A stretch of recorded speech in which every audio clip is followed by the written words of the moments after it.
United Group. Где-то год уже болела у меня рука, не могла повернуть шею, и, в общем, спать не могла вообще. Ничего вот этим местом вообще шевелиться не могла. Я где-то клеила, наверное, где-то недели 3 я уже почувствовала себя лучше. Я думаю, вообще это какой-то вау! Значит, у меня прошли боли. У меня прошли боли. Я могу вот шевелиться, поднимать все.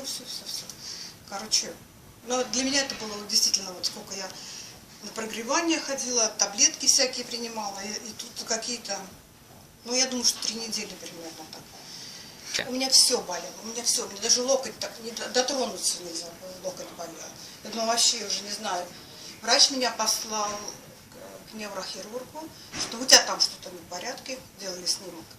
И когда я пришла уже, ну очередь-то сильная, ну, долго пришлось ждать. Пока я уже сама себя вылечила, я прихожу к врачу, говорю, ну я пришла к вам, но я не знаю, что мне теперь вам говорить, потому что у меня уже ничего не болит.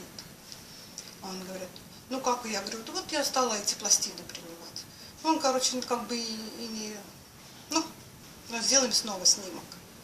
Я ходила, снова снимок сделала, он говорит, у вас все нормально, у вас ничего нет.